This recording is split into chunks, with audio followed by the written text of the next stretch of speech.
Congo une réserve de matières premières pour les États-Unis et l'Occident. N'oublions pas que la première bombe atomique a été fabriquée à partir d'uranium provenant du Congo. Il n'y avait à l'époque dans le monde que 2 pays producteurs de cobalt, l'Union soviétique et le Congo. Le cobalt est extrêmement important pour les moteurs à réaction et aussi pour la haute technologie. Nous ne pouvions pas nous fournir auprès de l'Union soviétique car c'était un produit stratégique. Le Congo était donc l'unique source. Je sentais bien que Washington commençait à se demander où allons-nous obtenir notre cobalt si les soviétiques prennent le contrôle du Congo. Les États-Unis s'inquiétaient de l'appui soviétique à Lumumba. Le président Eisenhower a alors dit « Nous devrions envoyer l'OTAN pour maintenir les soviétiques dehors ». Mais finalement, le sang-froid l'a emporté. Et on a demandé au Conseil de sécurité de l'ONU d'envoyer les casques bleus au Congo. Le président Eisenhower a jeté les bases d'une politique qui est toujours en vigueur aujourd'hui. Il disait « S'il y a des problèmes en Afrique, nous ne devons pas envoyer des troupes là-bas, et les Européens non plus. C'est l'ONU qui doit mener ces opérations. » Lumumba croit que l'arrivée des casques bleus de l'ONU l'aidera à ramener la stabilité. Il se trompe. La mission de l'ONU est en réalité l'élément qui va précipiter la chute de son gouvernement.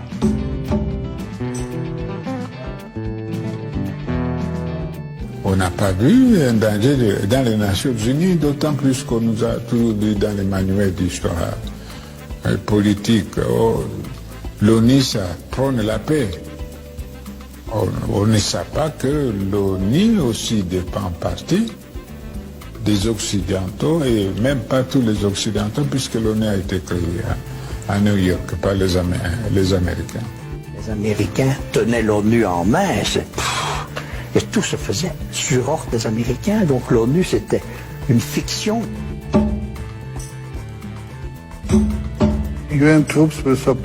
La force de l'ONU était censée protéger l'indépendance du Congo, mais elle a empêché les troupes restées loyales à Lumumba d'agir. Cette force a outrepassé sa mission et a servi à renverser le gouvernement de Lumumba, ou du moins à le priver de toute protection.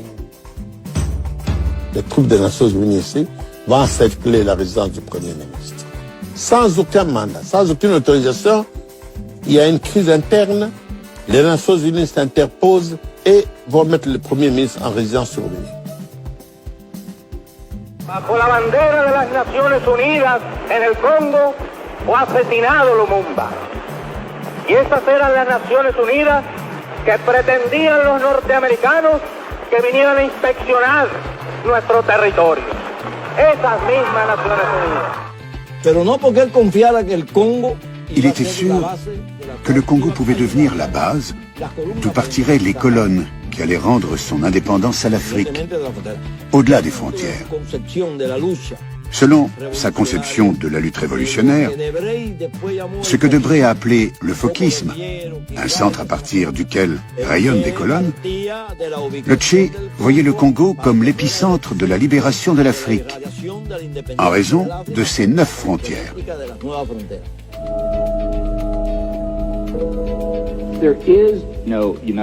Il n'y a pas de Nations Unies. Il y a une communauté internationale qui, à l'occasion, peut être dirigée par le dernier vrai pouvoir mondial, les États-Unis. Quand les États-Unis dirigent, les Nations Unies suivent. Et nous ne dirigeons que quand ça correspond à nos intérêts nationaux. Dans un livre paru en 2007, John Bolton donne un autre argument. Il explique que les États-Unis doivent pouvoir, partout dans le monde, fournir des fusils quand ils le décident à des bandes armées.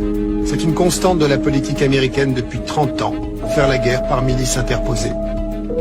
Pour les besoins de la propagande, ces bandes armées sont baptisées combattants de la liberté.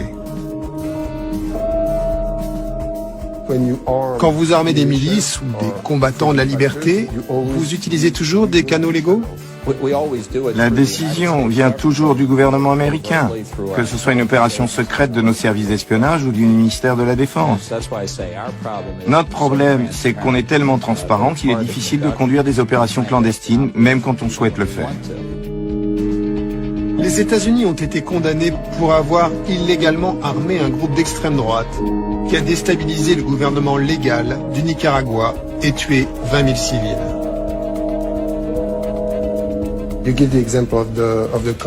Vous donnez l'exemple des Contras au Nicaragua, et alors que la communauté internationale les considérait non pas comme des combattants de la liberté, mais comme des terroristes.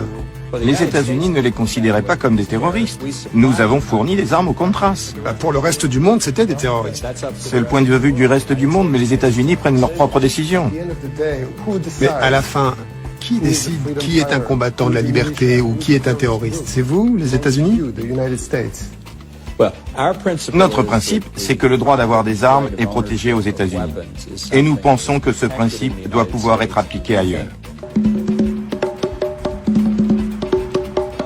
Le tiers-monde pendant la guerre froide était un véritable terrain de chasse. Littéralement. Pourquoi? Parce qu'en Europe, toutes les frontières étaient figées. Les franchir signifiait déclencher la guerre atomique, que personne ne voulait. Alors que le tiers-monde n'avait pas de maître. On pouvait y agir en toute liberté et étendre son influence. Nous considérions, et je pense que c'était vrai, que nous étions face à une tentative visant à faire du Congo une réserve de matières premières pour les États-Unis et l'Occident. N'oublions pas que la première bombe atomique a été fabriquée à partir d'uranium provenant du Congo.